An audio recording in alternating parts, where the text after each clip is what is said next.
Good morning. चलो last video lecture में आपणे बायो-सावर्टना नियमनो छेल्लो उपयोग एटले के त्रीजो उपयोग पूरो कर्यो हतो, जे शुं हतो के कोईक विद्युत प्रवाह-धारित वर्तुळाकार रिंग छे, तो ए रिंगना केंद्रथी अक्ष पर अमुक अंतरे कोईक बिंदु आवेलुं छे, तो ए बिंदु पासे आपणे चुंबकीय क्षेत्र शोधी शकीए छीए। बराबर, एनुं सूत्र आपणे मेळव्युं हतुं। बराबर, जो चलो तो हवे थियरी में आपणे आगळ वधीए छीए अने जोईए छीए नेक्स्ट टॉपिक, जे छे एम्पियर सर्किटल नियम।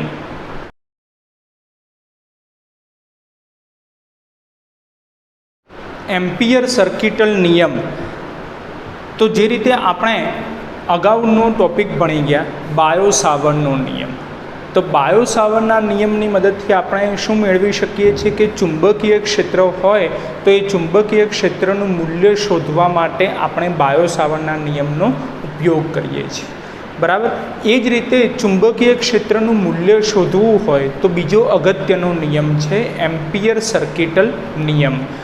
राइट, एटले आपणे याद राखीशुं हवे कि चुंबकीय क्षेत्र शोधवा माटे आपणी जोड़े बे नियमों थई गया। एक नियम थई गयो जे आपणे पहला स्टडी करी चूकेला छीए बायो-सावर्टनो नियम, अने हवे बीजो नियम थई गयो जे छे एम्पियर सर्किटल नियम। बराबर, चलो तो आ एम्पियर सर्किटल नियम शुं छे ए समजी लईए।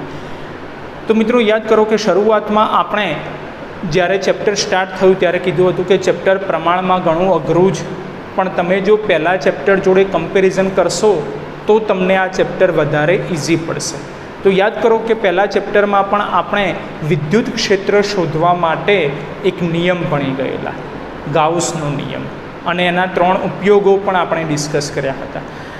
तो ए गाउसनो नियम शुं छे?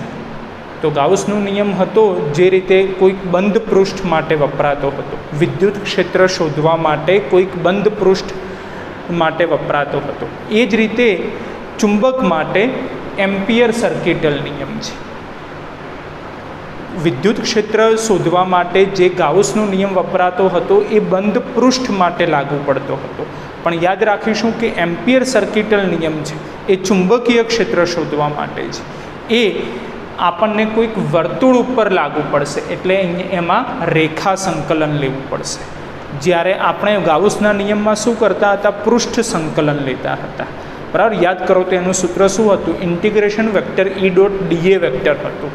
बराबर छे, एटले ए पृष्ठ संकलन हतुं। ज्यारे आ जे एम्पियर सर्किटल नियम छे एमां रेखा संकलन आवशे। बस आटलो चेन्ज छे। बराबर, अने ए विद्युत क्षेत्र माटे वपरातो हतो गाउसनो नियम। आ एम्पियर सर्किटल नियम ए चुंबकीय क्षेत्र माटे वपराय छे। राइट, चलो तो आपणे सौ प्रथम नियम जोई लईए। दरेक जण जोड़े नोट डाउन करी लेजो कि कोई बंध वक्र पर चुंबकीय क्षेत्रનું रेखा संकलन ते बंध वक्र द्वारा घेराता कुल विद्युत प्रवाह अने शून्यावकाशनी परमिएबिलिटी ना गुणाकार बराबर होय छे। कोई बंध वक्र आपणे लईए अने ए बंध वक्र उपरનું चुंबकीय क्षेत्र ते बंध वक्र वडे घेराता कुल विद्युत प्रवाह एटले के सिग्मा आई अने शून्यावकाशनी परमिएबिलिटी म्यू0 ना गुणाकार बराबर होय छे, जे छे एम्पियर सर्किटल नियम। हवे एनुं आपणे गाणितिक स्वरूप जोईए छे। गाणितिक स्वरूप जे आपणे दाखला माटे याद राखीशुं, इंटीग्रेशन बंधवक्र vector B dot DL vector equal to mu I inside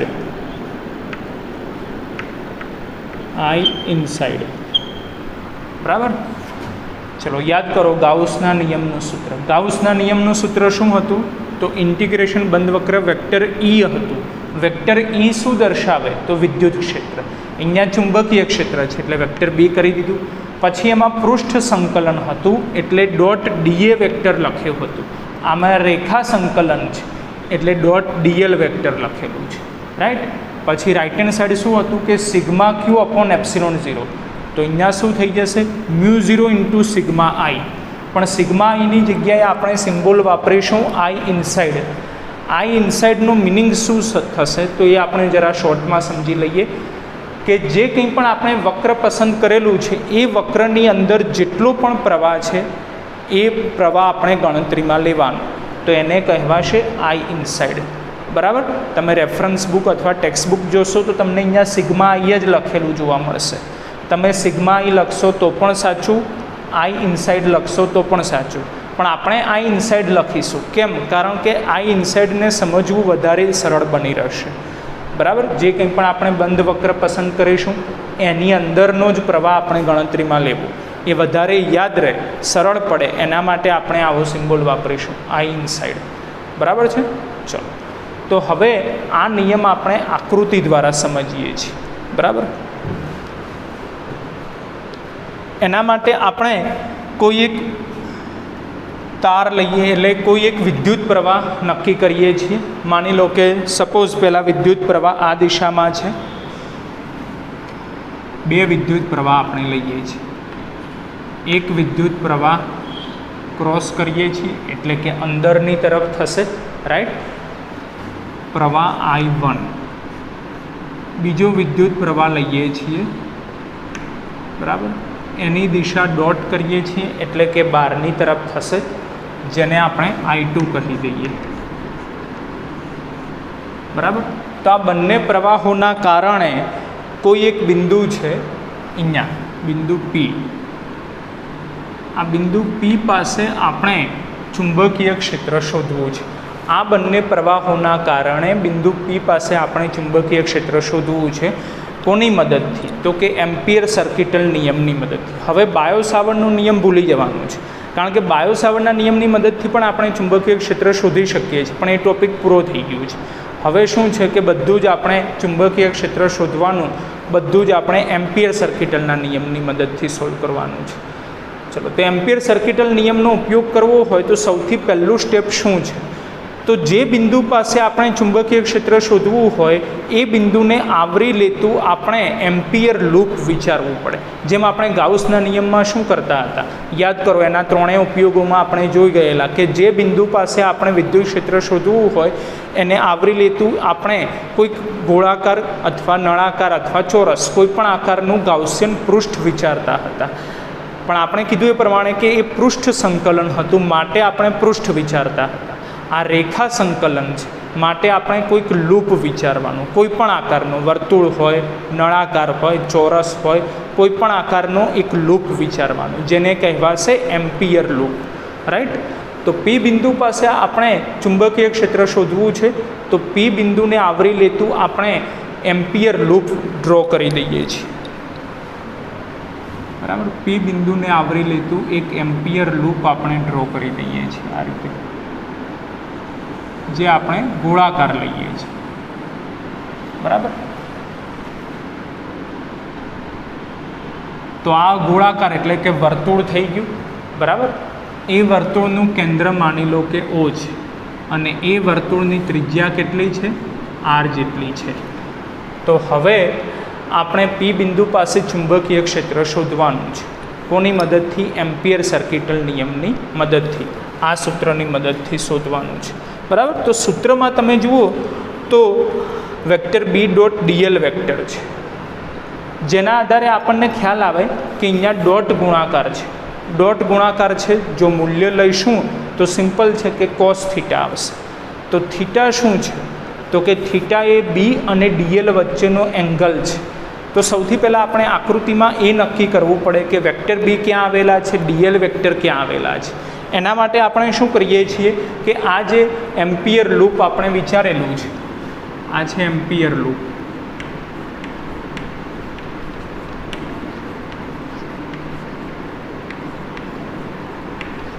આ જે એમ્પિયર લૂપ આપણે વિચારેલું છે, આ એમ્પિયર લૂપની ગમે તે દિશા નક્કી કરી દઈએ. બરાબર. અને એ જ દિશા એમ્પિયર સર્કિટલના નિયમ માટે ફિક્સ કરી દેવાની. બરાબર. તો એ દિશા તમે ક્લોકવાઇઝ પણ લઈ શકો છો, એન્ટી ક્લોકવાઇઝ પણ લઈ શકો છો. બરાબર છે. ગમે તે આપણે ક્લોકવાઇઝ લઈએ છીએ આ દિશા. બરાબર. લૂપ ધારો કે આ દિશામાં કન્ટિન્યુ ભ્રમણ કરે છે એવું સમજવાનું તમારે, બરાબર. તમે એન્ટી ક્લોકવાઇઝ પણ લઈ શકો છો, તમારી મરજી છે, રાઈટ. આપણે આ દિશા ફિક્સ કરી છે, તો હવે જ્યાં સુધી આપણે એમ્પિયર સર્કિટલ નિયમ ભણીશું ત્યાં સુધી આ દિશા ફિક્સ કરી લેવાની, બરાબર. ચલો, તો હવે ચુંબકીય આપણે આ બે પ્રવાહ નક્કી કર્યા છે, પ્રવાહ I1, પ્રવાહ I2. તો બંનેની દિશા તમે જુઓ તો ઓપોઝિટ છે. તો સિમ્પલ છે કે ગમે તે એક પ્રવાહને પ્લસ ગણી લેવો, બીજા પ્રવાહને માઇનસ ગણી લેવો. તો કયો પ્રવાહ પ્લસ ગણવો, કયો પ્રવાહ માઇનસ ગણવો, એ નક્કી કરવા માટે આપણે શું કરીએ કે જે દિશામાં આપણે એમ્પિયર લૂપ ડ્રો કરેલું છે એ દિશામાં આપણે જમણા હાથના અંગૂઠાનો નિયમનો ઉપયોગ કરીએ છીએ, બરાબર. અને આ દિશામાં આપણે આપણી આંગળીઓને વાળવાની, આપણી આંગળીઓને એ દિશામાં વાળવાની છે, અને અંગૂઠો જ્યાં સેટ થાય એ દિશા પ્રવાહ માટે પોઝિટિવ લેવાની, બરાબર. ચલો, તો આ દિશામાં આપણે આંગળીઓને વાળીએ છીએ. અંગૂઠો ક્યાં ગોઠવાય છે? આ રીતે ગોઠવાય છે, અંદરની તરફ, બરાબર. અંદરની તરફ ગોઠવાય છે માટે આપણે કહી શકીએ કે અંદરની તરફનો પ્રવાહ પોઝિટિવ લેવો. અંદરની તરફનો પ્રવાહ એટલે કે I1 પોઝિટિવ લેવા અને I2 નેગેટિવ લેવા, બરાબર છે. તમે જો એન્ટી ક્લોકવાઇઝ રાખેલું હશે, એન્ટી ક્લોકવાઇઝ, તો I2 પોઝિટિવ થશે, I1 નેગેટિવ થશે, રાઈટ. એનાથી કોઈ ઇશ્યુ નથી, કારણ કે એક પ્લસ એક માઇનસ ફિક્સ જ થઈ ગયું છે, બરાબર. ચાલો, હવે ડીએલ વેક્ટર અને વેક્ટર બી નક્કી કરવા છે. તેના માટે આપણે બે કેસ કરી લઈએ છીએ, કારણ કે અહીંયા થીટા આવશે, કોસ થીટા. તો થીટા એ શું છે? તો કે વેક્ટર બી અને ડીએલ વેક્ટર વચ્ચેનો એંગલ, તો એ એંગલ બદલાતો રહેશે. તેના માટે આપણે બે અલગ અલગ કિસ્સા લઈએ છીએ, બરાબર. ચલો, પહેલો કિસ્સો આપણે લઈએ છીએ, કેસ 1.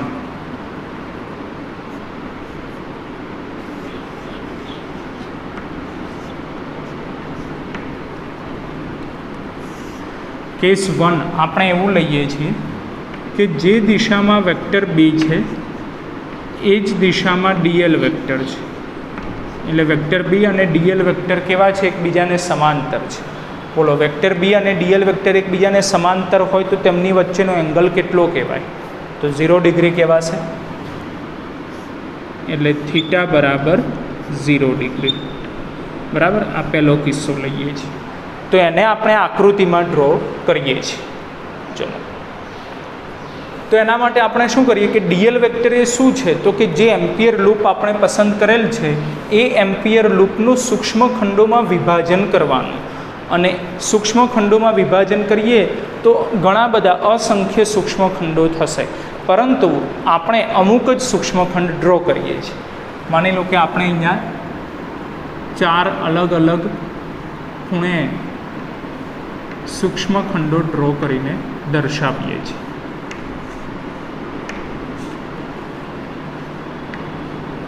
બરાબર. વાસ્તવમાં આપણે કીધું એ પ્રમાણે કે ઘણા બધા સૂક્ષ્મ ખંડો છે, પણ આપણે 4 જ એક્ઝામ્પલ રૂપે ડ્રો કરીને દર્શાવેલા છે, બરાબર. હવે આ જે સૂક્ષ્મખંડ છે એ સૂક્ષ્મખંડની લંબાઈ કેટલી? તો કે ડીએલ વેક્ટર જેટલી લંબાઈ છે.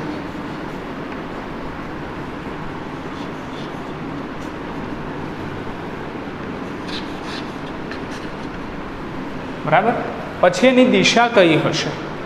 તો વર્તુળાકાર છે. વર્તુળમાં કોઈ પણ બિંદુ પાસે આપણે દિશા નક્કી કરવી હોય તો ગતિની દિશામાં સ્પર્શક ડ્રો કરવો પડે, રાઈટ. તો જે દિશામાં ગતિ થાય છે એ દિશામાં આપણે સ્પર્શક ડ્રો કરી દઈએ છીએ. એ થશે ડીએલ વેક્ટરની દિશા. જે દિશામાં ગતિ થાય છે એ દિશામાં આપણે સ્પર્શક ડ્રો કરી દઈએ છીએ. એ થશે ડીએલ વેક્ટરની દિશા, બરાબર. ચલો, ડીએલ વેક્ટરની દિશા તો નક્કી થઈ ગઈ. હવે વેક્ટર બીની દિશા નક્કી કરવાની. ચલો, વેક્ટર બીની દિશા કઈ રીતે નક્કી કરીશું? તો વેક્ટર બી એટલે કે ચુંબકીય ક્ષેત્ર. ચુંબકીય ક્ષેત્રની દિશા નક્કી કરવા માટે આપણી જોડે એક જ રૂલ છે, જમણા હાથના અંગૂઠાનો નિયમ. તો શું કરવાનું કે જે દિશામાં પ્રવાહ હોય એ દિશામાં જમણા હાથનો અંગૂઠો ગોઠવવાનો. પણ અહીંયા તો બે પ્રવાહ છે. હા, તો જે પ્રવાહ તમે પોઝિટિવ લીધેલો છે એની દિશામાં આપણે જમણા હાથનો અંગૂઠો ગોઠવી દેવાનો. ચલો આ પોઝિટિવ લીધેલો છે તો અંદરની તરફ આપણે જમણા હાથનો અંગૂઠો ગોઠવી દઈએ અને પી બિંદુ તરફ આપણે આપણી આંગળીઓને વાળીએ છીએ. આંગળીઓ ક્યાં જાય છે? તો નીચેની તરફ જાય છે. એટલે નીચેની દિશા હશે ચુંબકીય ક્ષેત્રની. બરાબર. તો ત્યાં આપણે ચુંબકીય ક્ષેત્ર ડ્રો કરી દઈએ છીએ. નીચેની તરફ ચુંબકીય ક્ષેત્ર. આ વેક્ટર બીની દિશા થઈ ગઈ. ચલો આગળ આ બિંદુ પાસે ટ્રાય કરીએ. તો આ રીતે આપણે પ્રવાહની દિશામાં જમણા હાથનો અંગૂઠો ગોઠવી દીધો અને આ બિંદુ પાસે આપણે આપણી આંગળીઓને વાળીએ છીએ. તો ક્યાં વળે છે? તો આ રીતે વળે છે. આ રીતે ડાબી તરફ. ડાબી તરફ એટલે કે આ દિશા થશે, વેક્ટર બી. બરાબર. ફરીથી I1 માટે આપણે જમણા હાથના અંગૂઠો ગોઠવી દીધો. પછી આ બિંદુ પાસે આપણે ચુંબકીય ક્ષેત્ર શોધવું છે અહીંયા. તો ઉપરની તરફ જશે. ક્યાં જશે? ઉપરની તરફ. રાઈટ. તો આ થઈ ગઈ વેક્ટર બીની દિશા. તો આના આધારે તમને ખ્યાલ આવી જાય કે જુઓ આ ડીએલ વેક્ટર અને વેક્ટર બી, ડીએલ વેક્ટર વેક્ટર બી, ડીએલ વેક્ટર વેક્ટર બી સરખી દિશામાં છે, માટે કહી શકાય એકબીજાને સમાંતર છે. તો એંગલ કેટલો થઈ જાય? 0 ડિગ્રી થઈ જાય. તો હવે આપણે એમ્પિયર સર્કિટલ નિયમનો ઉપયોગ કરીએ છીએ. ઇન્ટિગ્રેશન બંધ વક્ર vector B dot dl vector. Vector B dot dl vector છે, ડોટ ગુણાકાર છે, મૂલ્ય લખીએ તો કોસ થીટા આવશે. બરાબર. એટલે આપણે એક સ્ટેપ ડાયરેક્ટ લખીએ છીએ. બી ડીએલ કોસ થીટા બરાબર μ0 I ઇનસાઇડ. બરાબર. ચલો થીટાની જગ્યાએ શું લખીશું? 0 ડિગ્રી. એટલે ઇન્ટિગ્રેશન બંધ વક્ર બી ડીએલ કોસ 0 ડિગ્રી બરાબર μ0 I ઇનસાઇડ. રાઈટ. ચલો કોસ 0ની વેલ્યુ તો 1 થશે. પછી બી. તો ધ્યાનથી જુઓ તો આકૃતિ કોઈપણ બિંદુ પાસે બીનું મૂલ્ય બીનું બી જ રહેવાનું છે. ફિક્સ થઈ ગયું. બીનું મૂલ્ય બદલાશે નહીં. કેમ નહીં બદલાય? કારણ કે કેન્દ્રથી દરેક શિરોબિંદુનું આ જે એમ્પિયર લૂપ છે એ એમ્પિયર લૂપ ઉપર જે કોઈ પણ શિરોબિંદુ એટલે કે સૂક્ષ્મખંડ આપણે વિચારીએ એ દરેકનું અંતર કેવું થઈ ગયું? ફિક્સ થઈ ગયું. માટે કહી શકાય કે કોઈપણ સૂક્ષ્મખંડ પાસે ચુંબકીય ક્ષેત્રનું મૂલ્ય બદલાશે નહીં. અને જો ચુંબકીય ક્ષેત્રનું મૂલ્ય ન બદલાય તો ચુંબકીય ક્ષેત્ર કેવું થઈ ગયું કહેવાય? અચળ થઈ ગયું કહેવાય. ચુંબકીય ક્ષેત્ર અચળ છે તો સંકલનની બહાર આવી જશે. એટલે બી ઇન્ટિગ્રેશન બંધ વક્ર ડીએલ રાઈટ કોસ 0 તો 1 થઈ જશે ઇક્વલ ટુ μ0 I ઇનસાઇડ. ચલો ઇન્ટિગ્રેશન ડીએલ તો એલ આવી જશે. એટલે બી એલ બરાબર μ0 I ઇનસાઇડ. માટે બી બરાબર આપણે ચુંબકીય ક્ષેત્ર શોધવાનું બી તો એલને છેદમાં લઈ લઈએ. એટલે μ0 I ઇનસાઇડ અપોન એલ. બરાબર. આ રીતે મળે. ચલો તો હવે એમાં I ઇનસાઇડ અને એલની જગ્યાએ આપણે સૂત્ર લખી દઈએ છીએ. I ઇનસાઇડ એટલે શું છે? તો ઇનસાઇડ એટલે કે અંદરની તરફ. કોની અંદરની તરફ? તો જે એમ્પિયર લૂપ આપણે પસંદ કરેલો છે એની અંદરનો પ્રવાહ લખવાનો. એમ્પિયર લૂપની અંદર જેટલો પ્રવાહ હોય એ બધાનો સરવાળો લખી દેવાનો. બહાર કોઈ પ્રવાહ હોય તો એ ગણતરીમાં લેવાય નહીં. આ ખાસ યાદ રાખીશું. જે રીતે આપણે ગાઉસના નિયમમાં શું હતું કે કોઈ પણ બંધ પૃષ્ઠ આપણે વિચારીએ તો એ બંધ પૃષ્ઠની અંદરનો વિદ્યુતભાર ગણતરીમાં લેવો, બહારનો કોઈ વિદ્યુતભાર ગણતરીમાં લેવો નહીં. એ જ વસ્તુ આમાં છે કે અંદરનો પ્રવાહ ગણતરીમાં લેવો, બહારનો પ્રવાહ ગણતરીમાં લેવાનો નહીં. બરાબર. તો હવે જુઓ તો કે અંદર તો બે પ્રવાહ છે, એક પ્રવાહ પ્લસ છે, એક માઇનસ છે. તો દિશા વિરુદ્ધ થઈ. દિશા વિરુદ્ધ હોય તો સરવાળો ના થાય, બાદબાકી થાય. બાદબાકી કરીશું તો મોટી વેલ્યુમાંથી નાની વેલ્યુ બાદ થશે એટલે કે I1 માઇનસ I2 થશે. એટલે I ઇનસાઇડ શું કહેવાશે? I1 minus I2. અને એલ એ શું છે? લંબાઈ છે. કોની લંબાઈ? તો કે એમ્પિયર લૂપની લંબાઈ. એમ્પિયર લૂપનો આકાર કેવો છે? તો કે વર્તુળ આકાર. બોલો તો વર્તુળની લંબાઈ એટલે કે એનો પરિઘ એટલે કે 2πr. રાઈટ. એટલે એલની જગ્યાએ આપણે લખીશું 2πr, બરાબર. તો ચુંબકીય ક્ષેત્ર આપણને મળી ગયું બી બરાબર મ્યુ 0 I ઇનસાઇડ એટલે કે I1 minus I2 upon L એટલે કે 2πr, બરાબર. ચલો ક્લિયર છે. અને હવે આ જ રીતે જોઈએ છે બીજો કિસ્સો, કેસ 2.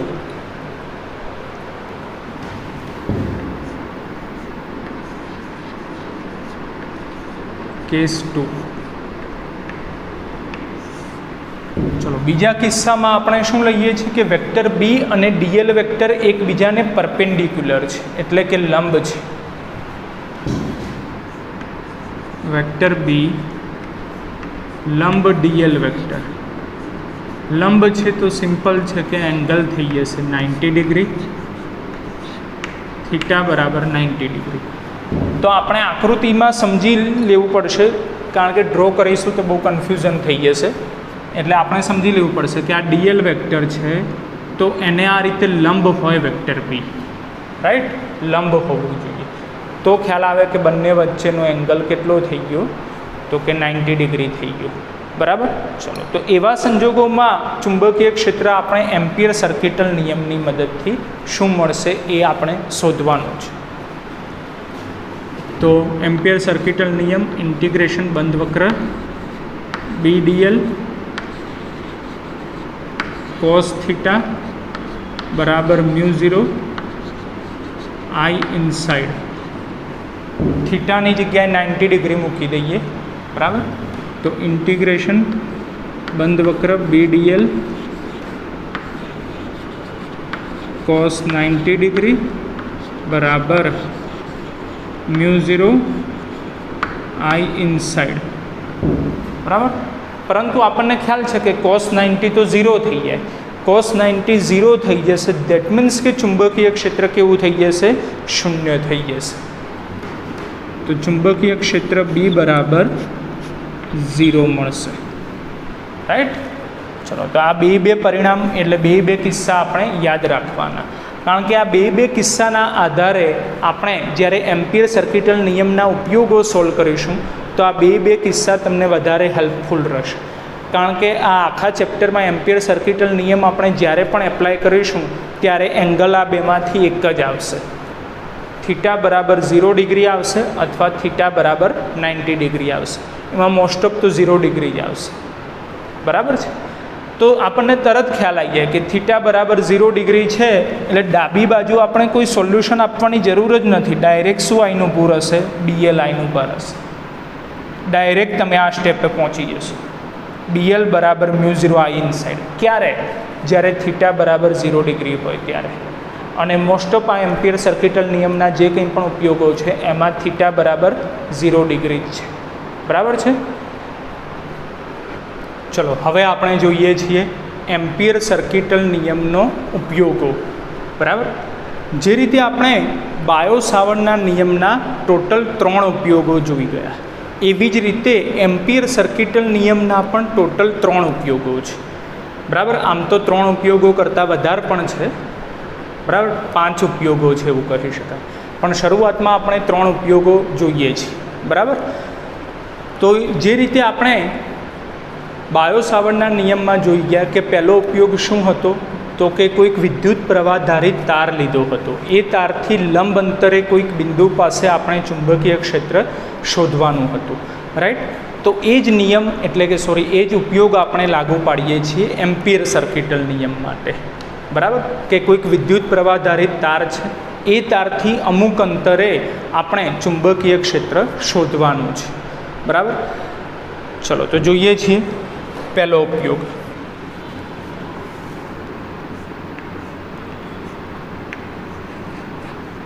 એમ્પિયર સર્કિટલ નિયમ.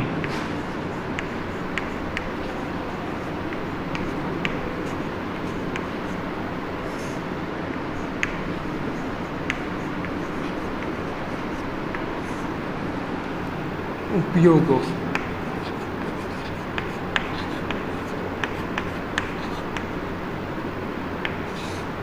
બરાબર.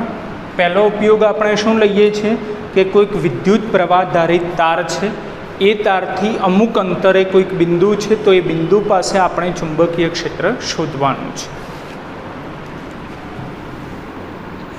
પહેલો ઉપયોગ વિદ્યુત પ્રવાહ ધારિત તાર.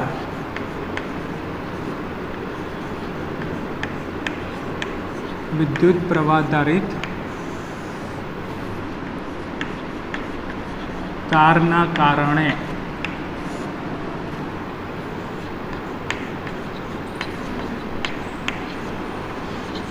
ચુંબકીય ક્ષેત્ર.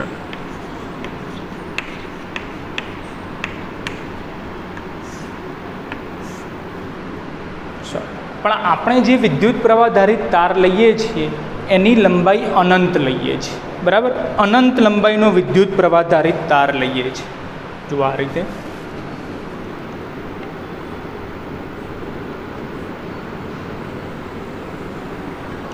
આ એક તાર છે જે કેવો છે, અનંત લંબાઈનો છે.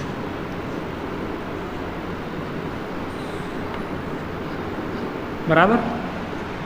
વિદ્યુત પ્રવાહ ધારિત તાર છે માટે એમાંથી કંઈક વિદ્યુત પ્રવાહ પસાર થાય છે I જેટલો, અને આ વિદ્યુત પ્રવાહ ધારિત તારના કારણે કોઈ એક બિંદુ છે અહીંયા, બિંદુ P. બરાબર. જે રીતે આપણે બાયો સાવર્ટના નિયમમાં કહેતા હતા કે વિદ્યુત પ્રવાહ ધારિત તારથી લંબ અંતરે બિંદુ P પસંદ કરવાનું, તો આમાં એવું જરૂરી નથી કે અંતર લંબ જ હોવું જોઈએ, કોઈ પણ હોવું જોઈએ. બરાબર. વિદ્યુત પ્રવાહ ધારિત તારથી કોઈ પણ અંતરે બિંદુ P પાસે આપણે ચુંબકીય ક્ષેત્ર શોધવાનું છે. બરાબર. બાયો સાવર્ટના નિયમની મદદથી તો શોધી જ શકીએ છીએ, પણ હવે કોની મદદથી આપણે શોધવાનું છે? એમ્પિયર સર્કિટલ નિયમની મદદથી. તો એમ્પિયર સર્કિટલ નિયમનો ફર્સ્ટ રૂલ શું કહે છે? તો ફર્સ્ટ રૂલ એવું કહે છે કે બિંદુ P એટલે કે જ્યાં ક્યાંય પણ આપણે ચુંબકીય ક્ષેત્ર શોધવું હોય એ બિંદુને આવરી લેતું આપણે કોઈક એમ્પિયર લૂપ ડ્રો કરવું પડે. બરાબર. ચલો, તો એમ્પિયર લૂપ આપણે ડ્રો કરી દઈએ છીએ. આ બિંદુ P ને આવરી લેતું એક એમ્પિયર લૂપ આપણે ડ્રો કરી દઈએ.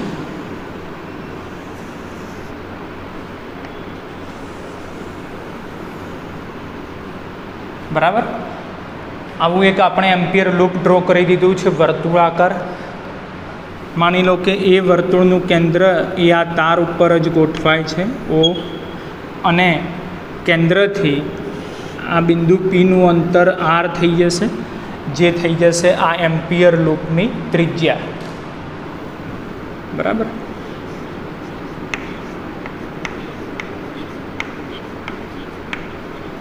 એમ્પિયર લૂપની ત્રિજ્યા. બરાબર.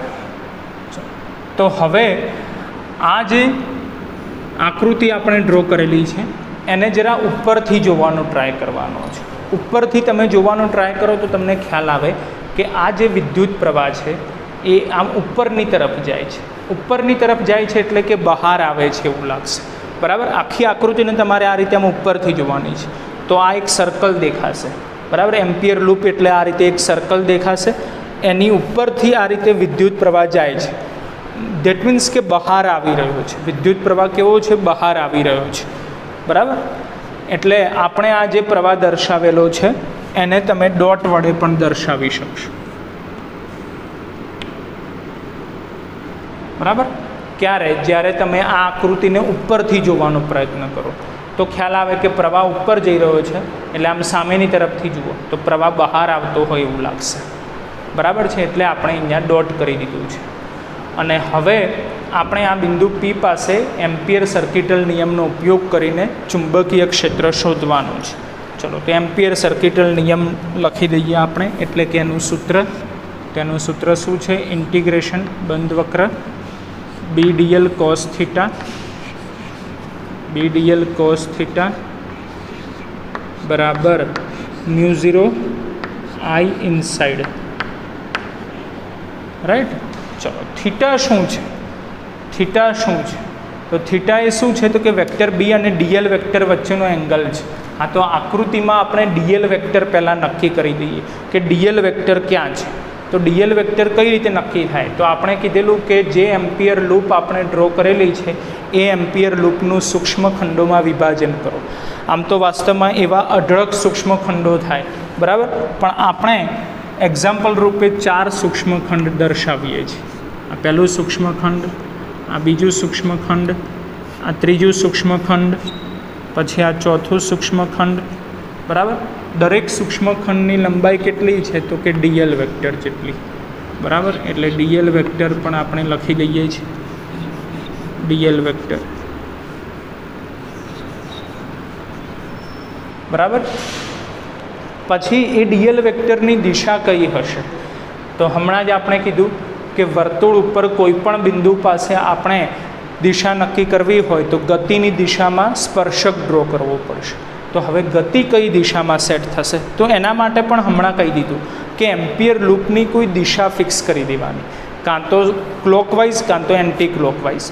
तो आपणे क्लॉकवाइज डिरेक्शन नक्की करेली, जेना माटे कीधेलुं कि हवे एम्पियर लूप सर्किटल नियम आपणे ज्यां सुधी एप्लाय करीए त्यां सुधी एनी दिशा फिक्स करी देवानी अने ए पण क्लॉकवाइज बराबर।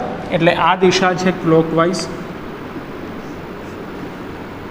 तो ए दिशा में गति एटले कि भ्रमण थई रह्युं छे एवुं आपणे समजी शकीए, जेना आधारे डीएल वेक्टरनी दिशा नक्की थई जशे बराबर। चलो तो डीएल वेक्टरनी दिशा एटले कि गतिनी दिशा में आपणे स्पर्शक ड्रॉ करी दईए छीए। तो डीएल वेक्टर आपणने मळी जशे गतिनी दिशा में स्पर्शक ड्रॉ करवा बराबर। चलो डीएल वेक्टरनी दिशा तो नक्की थई गई, हवे जोईए छे वेक्टर बीनी दिशा। वेक्टर बीनी दिशा कई रीते नक्की थशे तो वेक्टर बी ए शुं छे चुंबकीय क्षेत्र छे। चुंबकीय क्षेत्रनी दिशा कई रीते नक्की थाय जमणा हाथना अंगूठाना नियमनी मददथी। तो जे दिशा में प्रवाह छे दिशा में आपणे जमणा हाथनो अंगूठो गोठवी देवानो बराबर। तो प्रवाह आ रीते छे तो ए दिशा में आपणे जमणा हाथनो अंगूठो गोठवी दईए छीए अने पछी आपणे आपणी आंगळीओने वाळीए छीए। तो प्रवाह आ रीते छे आ रीते बराबर बारनी तरफ। तो बारनी तरफ आपणे जमणा हाथनो अंगूठो गोठवी दीधो। हवे आ बिंदु पासे आपणे आपणी आंगळीओने वाळीए तो ए आ दिशामां वळे छे बराबर, आ दिशामां एटले के आ दिशा थशे। तो आ थई जशे वेक्टर बी बराबर। चलो आ रीते जमणा हाथनो अंगूठो आ बिंदु पासे आपणे चुंबकीय क्षेत्र नक्की करवुं छे तो आ रीते वळશે आपणी आंगळीओ नीचेनी तरफ। तो नीचेनी तरफ आई जैसे वेक्टर बी बराबर। जमणा हाथना अंगूठो प्रवाहनी दिशा में आ बिंदु पासे आपणे चुंबकीय क्षेत्र शोधवुं छे तो आ बिंदु पासे एटले कि अहींया तो आ रीते वळશે एटले कि जमणी तरफ वेक्टर बी। तो ख्याल आवे कि वेक्टर बी अने डीएल वेक्टर ऑपोजिट डिरेक्शन में थाय छे, ऑपोजिट डिरेक्शन में એટલે વેક્ટર બી અહીંયા પણ ઓપોઝિટ ડિરેક્શનમાં જ આપણે ડ્રો કરી દઈએ બરાબર। આમ ગોળ ફરીને ઉપર જશે, ગોળ ફરીને ઉપર જશે વેક્ટર બી બરાબર। તો થીટા કેટલા થઈ ગયા? થીટા થઈ ગયા વેક્ટર બી અને ડીએલ વેક્ટર ઓપોઝિટ ડિરેક્શનમાં છે। ઓપોઝિટ ડિરેક્શન હોય તો એંગલ કેટલો થઈ જાય? 180 ડિગ્રી બરાબર। તો થીટા થઈ જશે 180 ડિગ્રી। ચલો તો 180 ડિગ્રી આપણે લખી દઈએ છીએ એટલે ઇન્ટિગ્રેશન बंद वक्र B D L cos 180 degree बराबर μ0 आई इनसाइड। हवे कॉस 180 डिग्री तो कॉस पाईनी वेल्यू -1 थाय, -1 बराबर। चलो तो ये माइनस આપણે બહાર લઈ લઈશું અને બી એ શું છે? ચુંબકીય ક્ષેત્ર। तो आ दरेक सूक्ष्मखंड पास तमे जुओ तो कि चुंबकीय क्षेत्र केवुं थई जशे? अचल थई जशे। तो अचल होय ए संकलननी बहार आई जशे एटले माइनस बी इंटीग्रेशन बंद वक्र डीएल बराबर μ0 आई इनसाइड बराबर। चलो इंटीग्रेशन डीएल एटले कि एल थई जशे तो माटे -BL बराबर μ0 आई। હવે આઈ ઇનસાઇડ એટલે શું છે તો કે એમ્પિયર લૂપની અંદરનો પ્રવાહ. તો એમ્પિયર લૂપની અંદર તમે જુઓ તો એક જ પ્રવાહ છે આઈ, એટલે આપણે આઈ ઇનસાઇડની જગ્યાએ આઈ લખી દઈએ છીએ. માટે બી બરાબર આ માઇનસ સામે લઈ લઈએ, માઇનસ મ્યુ 0 આઈ અપોન એલ. એલ છેદમાં આવી જશે, પણ એલ એ શું છે તો કે એમ્પિયર લૂપની લંબાઈ. એમ્પિયર લૂપ વર્તુળાકાર છે એટલે લંબાઈ થઈ જશે 2πr. 2πr. તો હવે આન્સર માઇનસ આવે છે. તો સિમ્પલ છે કે આ માઇનસ એ શું દર્શાવે છે તો ચુંબકીય ક્ષેત્ર સદિશ રાશિ છે જેને દિશા પણ હોય મૂલ્ય પણ હોય. તો માઇનસ એ ફક્ત દિશા દર્શાવે છે, એટલે એને મૂલ્ય શોધવા સમયે કન્સિડર કરવાની કોઈ રિક્વાયરમેન્ટ નથી. બરાબર.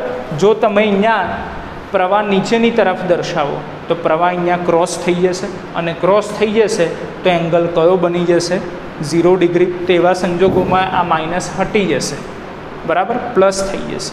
એટલે માઇનસ એ ફક્ત દિશા સૂચવે છે. બરાબર. મૂલ્ય શોધવાના સમયે આપણે એ માઇનસ કન્સિડર કરવાની કોઈ જરૂરિયાત નથી. બરાબર. એટલે આપણે માનાંકમાં આન્સર લખી દેવાનું. માનાંકમાં બી બરાબર મ્યુ 0 આઈ અપોન 2πr. બરાબર. તો યાદ કરો કે આપણે જ્યારે બાયો સાવર્ટનો નિયમ ભણી ગયા તો એ બાયો સાવર્ટના નિયમનો ફર્સ્ટ ઉપયોગ પણ આ જ હતો કે કોઈક અનંત લંબાઈનો વિદ્યુત પ્રવાહ ધારિત તાર છે, એ તારથી લંબ અંતરે કોઈક બિંદુ પી છે, તો એ બિંદુ પી પાસે ચુંબકીય ક્ષેત્ર શોધો. પણ કોની મદદથી? બાયો સાવર્ટના નિયમની મદદથી. તો એનો જવાબ પણ આટલો જ હતો, મ્યુ 0 આઈ અપોન 2πr. તો જવાબ એટલો જ મળે, જવાબ બદલાય નહીં. બરાબર. પછી તમે ભલે એમ્પિયર સર્કિટલ નિયમ લાગુ પડો કે બાયો સાવર્ટનો નિયમ લાગુ પાડો, આન્સરમાં કોઈ ચેન્જ આવે નહીં. બરાબર. બોલો, તો ક્લિયર છે પહેલો ઉપયોગ? ચલો હવે આપણે જોઈએ છીએ એમ્પિયર સર્કિટલ નિયમનો બીજો ઉપયોગ. બરાબર. જે રીતે આપણે બાયો સાવર્ટના નિયમનો બીજો ઉપયોગ જોઈ ગયેલા કે કોઈક વિદ્યુત પ્રવાહ ધારિત વર્તુળાકાર લૂપ અથવા ચાપ લઈએ તો એ ચાપના કેન્દ્ર પાસે આપણે ચુંબકીય ક્ષેત્ર શોધવાનું હતું. એવી જ રીતે ત્રીજો ઉપયોગ શું હતો કે કોઈક વિદ્યુત પ્રવાહ ધારિત વર્તુળાકાર રિંગ છે, તો એ રિંગની અક્ષ ઉપર કેન્દ્રથી અમુક અંતરે આવેલા બિંદુ પાસે ચુંબકીય ક્ષેત્ર શોધવાનું સૂત્ર આપણે મેળવ્યું હતું. એવી જ રીતે એમ્પિયર સર્કિટલ નિયમનો બીજો અને ત્રીજો ઉપયોગ છે, બંને નળાકાર માટે છે. બરાબર. બીજો ઉપયોગ આપણે લઈએ છીએ નળાકાર માટે, પણ એ નળાકાર કેવો છે? પોલો નળાકાર છે. બરાબર. અને ત્રીજો ઉપયોગ આપણે લઈએ છીએ એ પણ નળાકાર માટે જ, પણ એ નળાકાર સોલિડ નળાકાર છે. બરાબર. એટલે કે અંદરથી પોલો નથી. બરાબર. તો બીજો ઉપયોગ પોલો નળાકાર, ત્રીજો ઉપયોગ સોલિડ નળાકાર. બરાબર. ચલો તો પહેલાં આપણે સમજીએ છીએ બીજો ઉપયોગ. પણ એ નળાકાર આપણે અનંત લંબાઈનો જ લઈએ છીએ. બરાબર. એટલે બીજો ઉપયોગ અનંત લંબાઈના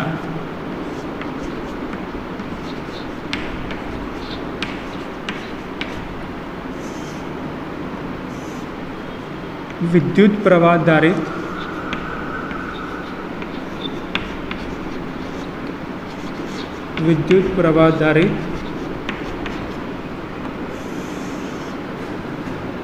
નળાકાર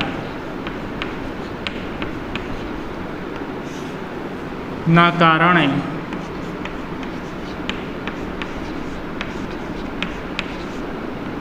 ચુંબકીય ક્ષેત્ર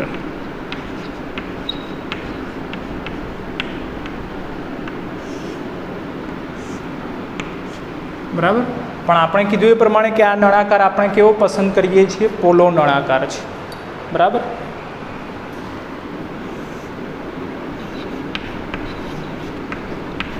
પોલો નળાકાર છે.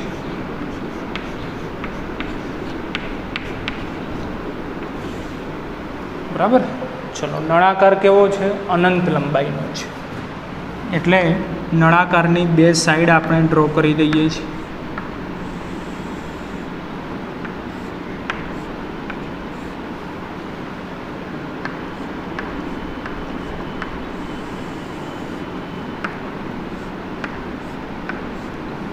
બરાબર.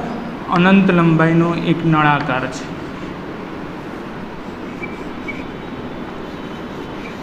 એટલે નળાકારની આપણે ફક્ત સાઈડ જ ડ્રો કરેલી છે, ઉપરનો ભાગ નીચેનો ભાગ ડ્રો કર્યો નથી, બરાબર, કારણ કે અનંત લંબાઈનો છે. વિદ્યુત પ્રવાહ ધારિત છે એટલે આમાંથી વિદ્યુત પ્રવાહ પસાર થાય છે, પણ પોલો નળાકાર છે એટલે આપણે એવું કન્સિડર કરીએ છીએ કે જે વિદ્યુત પ્રવાહ છે એ ફક્ત સરફેસ ઉપરથી જ પસાર થાય છે. અંદર તો પોલો છે એટલે અંદરથી કોઈ પ્રવાહ પસાર થતો નથી, ફક્ત સરફેસ એટલે કે બાઉન્ડ્રી ઉપરથી પ્રવાહ પસાર થાય છે. આ રીતે આ બાઉન્ડ્રી ઉપર જ કંઈક પ્રવાહ છે અને એ પ્રવાહ કઈ દિશામાં પસાર થાય છે તો માની લો કે ઉર્ધ્વ દિશામાં પસાર થાય છે, બરાબર. વચ્ચેનો એરિયા ખાલી છે, ત્યાં કોઈ જ પ્રવાહ નથી, બરાબર. માની લો કે આ જે નળાકાર છે એની ત્રિજ્યા કેપિટલ આર જેટલી છે. તો હવે આપણે ચુંબકીય ક્ષેત્ર શોધવાનું છે. એ ચુંબકીય ક્ષેત્ર આપણે બે અલગ અલગ સ્થાન માટે શોધીએ છીએ. પહેલું સ્થાન આપણે લઈએ છીએ નળાકારની અંદરની તરફ. તો અહીંયા કોઈ એક બિંદુ પસંદ કરી લઈએ છીએ, બિંદુ પી. તો આ બિંદુ પી પાસે આપણે ચુંબકીય ક્ષેત્ર શોધવાનું છે, બરાબર છે. અને બીજું કોઈ એક બિંદુ પસંદ કરીએ છીએ નળાકારની બહારની તરફ, ક્યુ બિંદુ. તો આ ક્યુ બિંદુ પાસે આપણે ચુંબકીય ક્ષેત્ર શોધવાનું છે, બરાબર. કોની મદદથી? તો એમ્પિયર સર્કિટલ નિયમની મદદથી. એમ્પિયર સર્કિટલ નિયમનો ઉપયોગ કરવા માટેનો ફર્સ્ટ રૂલ શું છે કે જે બિંદુ પાસે આપણે ચુંબકીય ક્ષેત્ર શોધવું હોય એ બિંદુને આવરી લેતું આપણે એમ્પિયર લૂપ ડ્રો કરવું પડે, બરાબર. ચલો તો એમ્પિયર લૂપ ડ્રો કરી દઈએ. પહેલાં અંદરની તરફ તો બિંદુ પી ને આવરી લેતું આપણે એક આ એમ્પિયર લૂપ ડ્રો કરી દીધું. માની લો કે આ એમ્પિયર લૂપની ત્રિજ્યા કેટલી છે તો કે આર જેટલી છે, સ્મોલ આર, રાઈટ. એવી જ રીતે હવે ક્યુ બિંદુ પાસે પણ આપણે ચુંબકીય ક્ષેત્ર શોધવું છે તો ત્યાં પણ આપણે એક એમ્પિયર લૂપ ડ્રો કરવું પડશે, બરાબર. તો અહીંયા પણ આપણે એક એમ્પિયર લૂપ ડ્રો કરી દઈએ છીએ, બરાબર. અને એની ત્રિજ્યા પણ આપણે આર લઈ લઈએ છીએ, આર જેટલી, બરાબર. તો પી બિંદુ અંદરની તરફ છે અને ક્યુ બિંદુ બહારની તરફ છે. બંને જ બિંદુ માટે આપણે ચુંબકીય ક્ષેત્ર શોધવાનું છે, બરાબર. ચલો તો જોઈએ છીએ પહેલાં અંદરની તરફ.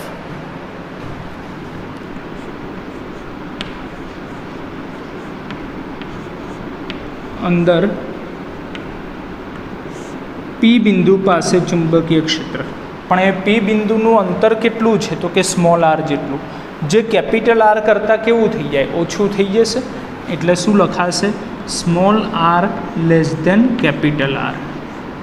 આ ખાસ યાદ રાખવાનું, કારણ કે પી બિંદુ હોય કે ક્યુ બિંદુ હોય આપણે અંતર આર જ પસંદ કરેલું છે, બરાબર. એટલે આર લેસ દેન આર એવું આપણે દર્શાવવું પડશે. અને હવે આ જે આકૃતિ છે એને તમારે ઉપરથી જોવાનો પ્રયત્ન કરવાનો છે, ઉપરથી ટોપ વ્યૂ જોવાનું છે, જે રીતે આમાં આપણે કીધું હતું એ જ રીતે. તો આને તમે આમ ઉપરથી જોવાનો ટ્રાય કરો તો આ તો નળાકાર છે, તો નળાકારનો ઉપરનો એરિયા કેવો હોય? વર્તુળાકાર હોય, બરાબર. આ રીતે. અને એને તમે આમ ઉપરથી જોવાનો પ્રયત્ન કરો તો તમને વર્તુળ જ દેખાશે, બરાબર. નળાકાર ઉપરથી આ રીતે હોય અને એને તમે આમ ઉપરથી જ જોવાનો ટ્રાય કરો તો એક કમ્પ્લીટ વર્તુળ દેખાશે. તે વર્તુળ આપણે ડ્રો કરી દઈએ છીએ,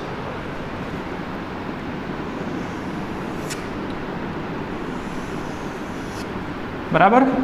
આ રીતે થશે. આ શું છે તો કે નળાકાર છે,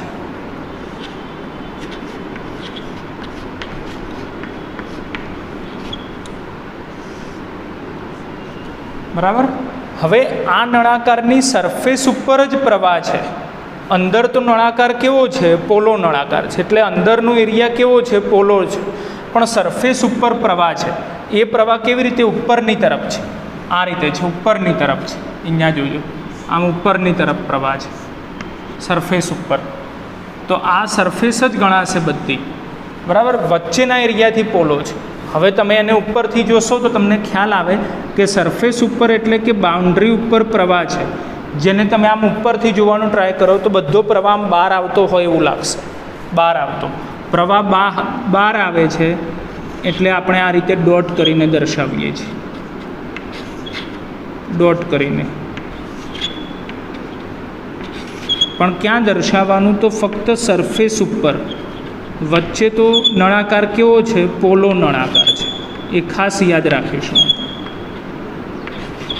બરાબર. અને આ સરફેસ ઉપર ડોટ દર્શાવેલો છે એનો મિનિંગ કે સરફેસ ઉપરથી પ્રવાહ બહાર આવે છે. બરાબર. આનો જ ટોપ વ્યૂ છે. બરાબર. ચલો, અને હવે આની અંદર કોઈ એક બિંદુ આવેલું છે, બિંદુ પી. તો એ બિંદુ પી આપણે અહીંયા દર્શાવીએ છીએ.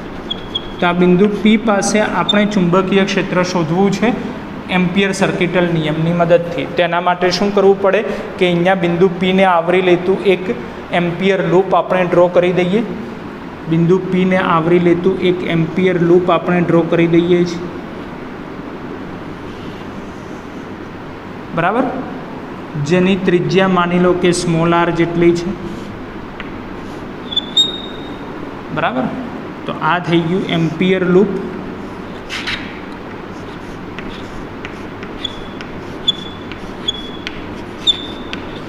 એમ્પિયર લૂપ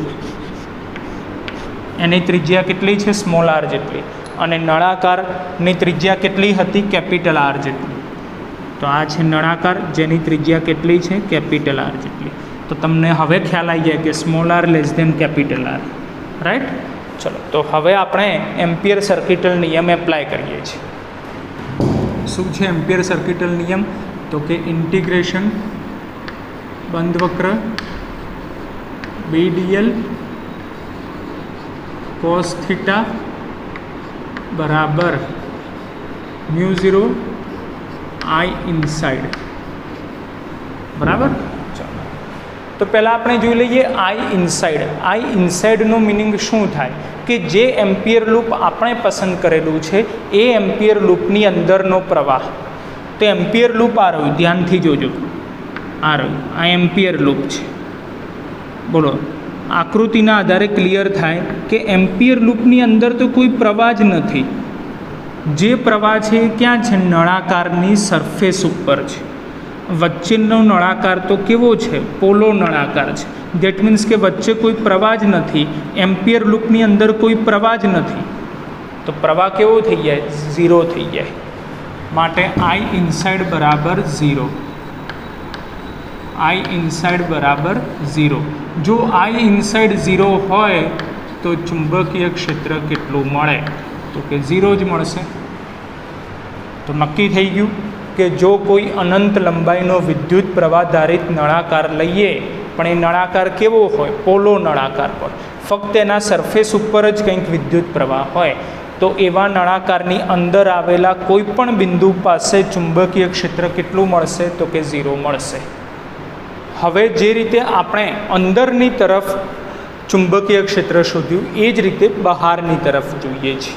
બરાબર. બહારની તરફ એટલે કે ક્યુ બિંદુ. તો ફરીથી આ જ આકૃતિને આપણે ટોપ વ્યૂમાં જોઈએ છીએ. બરાબર. આ જ આકૃતિને આ રીતે ટોપ વ્યૂમાં જોઈએ છીએ, ઉપરથી જોવાનો પ્રયત્ન કરીએ છીએ. તો આ નળાકાર આવી જશે એઝ ઇટ ઇઝ.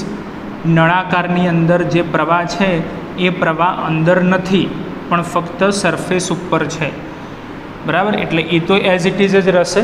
બરાબર. જેને આપણે અહીંયા ડ્રો કરીએ છીએ.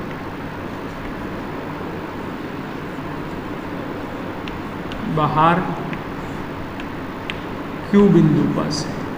પણ ક્યુ બિંદુને તમે જુઓ તો ખ્યાલ આવી જાય કે સ્મોલ આર એ વધારે છે. કોના કરતાં? તો કે કેપિટલ આર કરતાં. બરાબર.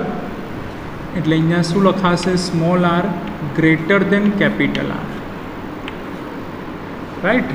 ચલો, તો આપણે પહેલાં નળાકાર ડ્રો કરી દઈએ છીએ અને એની સરફેસ ઉપર પ્રવાહ બહાર આવશે. બરાબર. કારણ કે આનો ટોપ વ્યૂ આ છે, તો નળાકારમાં તો કોઈ ચેન્જ આવશે જ નહીં. બરાબર. ચલો, તો નળાકાર ડ્રો કરી દઈએ છીએ.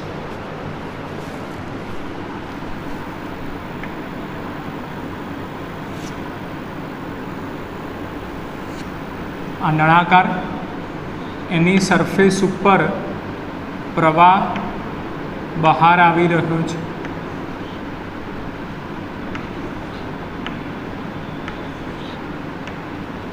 એટલે દરેક જગ્યાએ આપણે ડોટ કરી દઈએ છીએ, પણ ક્યાં? ફક્ત સરફેસ ઉપર. અંદરથી નળાકાર પોલો છે, એટલે આ નળાકાર છે.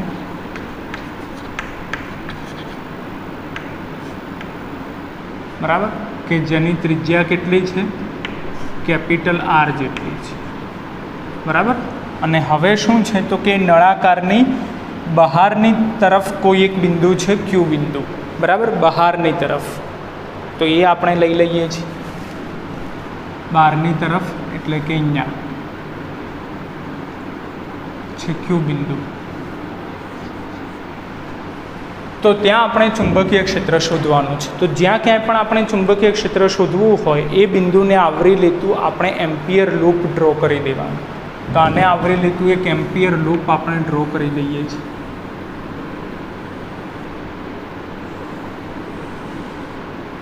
બરાબર, આ થઈ જશે એમ્પિયર લૂપ.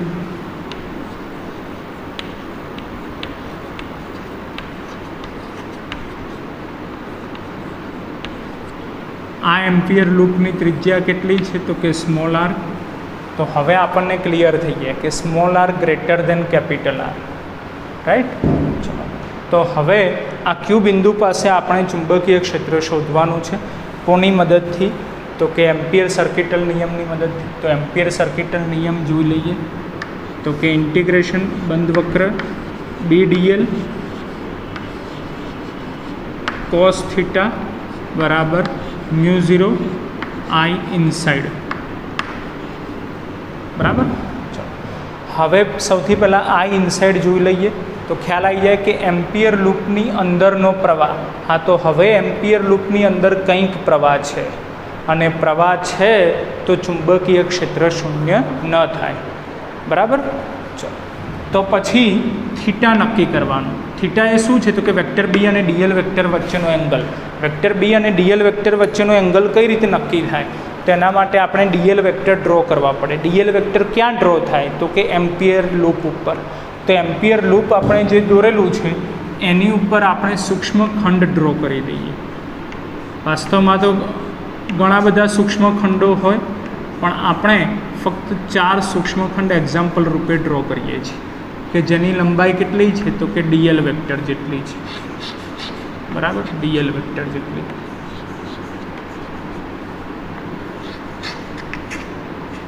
ચલો, હવે ડીએલ વેક્ટરની દિશા કઈ હશે તો એના માટે આપણે કીધું કે એમ્પિયર લૂપની દિશા ફિક્સ કરી દેવાની. તો એમ્પિયર લૂપની દિશા આપણે પહેલેથી જ ફિક્સ કરેલી છે. હંમેશા કઈ લઈશું? ક્લોકવાઇઝ લઈશું, બરાબર, હંમેશા. એટલે ડીએલ વેક્ટરની દિશા નક્કી થઈ જશે કે સ્પર્શક ડ્રો કરી દઈએ, ગતિની દિશામાં સ્પર્શક ડ્રો કરી દઈએ એટલે ડીએલ વેક્ટર નક્કી થઈ ગયા, બરાબર. ચલો, અને હવે વેક્ટર બી નક્કી કરવાના. ચલો, તો વેક્ટર બી કઈ રીતે નક્કી થશે તો જે દિશામાં પ્રવાહ છે એ દિશામાં જમણા હાથનો અંગૂઠો ગોઠવી દેવાનો, બરાબર. જમણા હાથનો અંગૂઠો ગોઠવી દઈએ. પ્રવાહ બહારની તરફ છે તો બહારની તરફ આપણે જમણા હાથનો અંગૂઠો ગોઠવી દીધો. આપણે આપણી આંગળીઓને વાળવાની છે. તો આ બિંદુ તરફ વાળીએ તો એ આ રીતે ગોઠવાશે, બરાબર. એટલે ડાબી તરફ હશે ચુંબકીય ક્ષેત્ર, બરાબર, ડાબી તરફ. આ દિશા હશે ચુંબકીય ક્ષેત્રની. ચલો, આ બિંદુ પાસે તો નીચેની તરફ ચુંબકીય ક્ષેત્ર. આ બિંદુ પાસે તો આ રીતે આવશે જમણી તરફ વેક્ટર બી. તો ખ્યાલ આવે કે ડીએલ વેક્ટર વેક્ટર બી પરસ્પર વિરુદ્ધ દિશામાં છે. તો ડીએલ વેક્ટરની વિરુદ્ધ દિશા વેક્ટર બી થઈ જશે, બરાબર. તો આના આધારે ખ્યાલ આવી જાય કે વેક્ટર બી અને ડીએલ વેક્ટર વચ્ચેનો એંગલ કેટલો થઈ ગયો તો કે 180 ડિગ્રી થઈ ગયો. એટલે થીટાની જગ્યાએ આપણે 180 ડિગ્રી મૂકી દઈએ. તો ઇન્ટિગ્રેશન બંધ વક્ર BDL cos 180 ડિગ્રી બરાબર μ0 I ઇનસાઇડ, બરાબર. cos 180 એટલે કે cos પાઈ -1 થશે તો -12 લઈ લઈએ બી. તો ખ્યાલ આવે કે કોઈ પણ સૂક્ષ્મખંડ પાસે ચુંબકીય ક્ષેત્રનું મૂલ્ય બદલાશે નહીં એટલે બી પણ અચળ થઈ ગયા. તો અચળ એ સંકલનની બહાર આવી જશે એટલે -b ઇન્ટિગ્રેશન બંધ વક્ર DL બરાબર μ0 I ઇનસાઇડ. તો I ઇનસાઇડ એટલે કે એમ્પિયર લૂપની અંદરનો પ્રવાહ. તો એમ્પિયર લૂપની અંદર જ બધો પ્રવાહ છે અને એ પ્રવાહ કેટલો છે તો કે I જેટલો છે, એટલે આપણે આઈ ઇનસાઇડ કેટલા લખી દઈએ છીએ આઈ જેટલા, બરાબર. હવે માઇનસ તમે લખશો છેક સુધી તો પણ ચાલશે, બરાબર. નહીં લખો તો પણ ચાલશે, કારણ કે આમાં જ આપણે કન્સિડર કરી દીધું કે માઇનસ એ ચુંબકીય ક્ષેત્રની ફક્ત દિશા સૂચવે છે, એટલે માઇનસ તમે કન્સિડર કરો તો પણ ચાલશે, નહીં કરો તો પણ ચાલશે, બરાબર છે. ચલો તો બી બરાબર μ0I અપોન ઇન્ટિગ્રેશન ડીએલ એટલે કે એલ થઈ જશે, બરાબર. તો એલ એ શું છે? લંબાઈ છે. કોની લંબાઈ? તો કે એમ્પિયર લૂપની લંબાઈ. એમ્પિયર લૂપનો આકાર કેવો છે? તો કે એમ્પિયર લૂપનો આકાર વર્તુળાકાર છે. વર્તુળની લંબાઈ એટલે કે એનો પરિઘ થઈ જશે 2πr, બરાબર. એટલે equal to μ0I upon 2πr, μ0I upon 2πr. તો ખ્યાલ આવે કે જ્યારે આપણે અનંત લંબાઈનો કોઈક વિદ્યુત પ્રવાહધારિત નળાકાર લીધેલો હોય, પણ એ નળાકાર કેવો હોય? પોલો નળાકાર હોય. ફક્ત એની સરફેસ ઉપર જ કંઈક પ્રવાહ હોય, તો એની બહારની તરફ કોઈક બિંદુ આવેલું હોય, તો એ બિંદુ પાસે ચુંબકીય ક્ષેત્ર કેટલું હશે? તો કે μ0I અપોન 2πr જેટલું હશે. અંદરની તરફ ચુંબકીય ક્ષેત્ર કેટલું હશે? તો કે 0 હશે, બરાબર. અને જુઓ તો પહેલા ઉપયોગનો આન્સર અને આ બીજા ઉપયોગનો બહારની તરફનો આન્સર બંને સરખા જ છે, μ0I upon 2πr, μ0I upon 2πr, બરાબર. તો આ બધા જે કંઈ પણ સૂત્રો આવે છે એને તમે નોટ ડાઉન કરતા રહેજો, કારણ કે જેના આધારે તમે MCQ એકદમ સરળતાથી સોલ્વ કરી શકશો, બરાબર. કારણ કે સૂત્રો દરેક આપણા માટે નવા છે અને એકબીજા જોડે મિક્સ થઈ જાય એવા જ છે.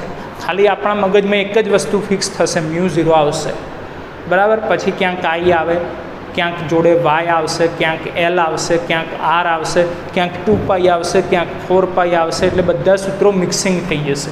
એવું ન થાય એના માટે દરેક સૂત્રોની એક નોંધ રાખજો કે જેથી આપણે દાખલા ઇઝીલી સોલ્વ આઉટ કરી શકીએ, બરાબર છે. ચલો બોલો તો ક્લિયર છે બીજો ઉપયોગ?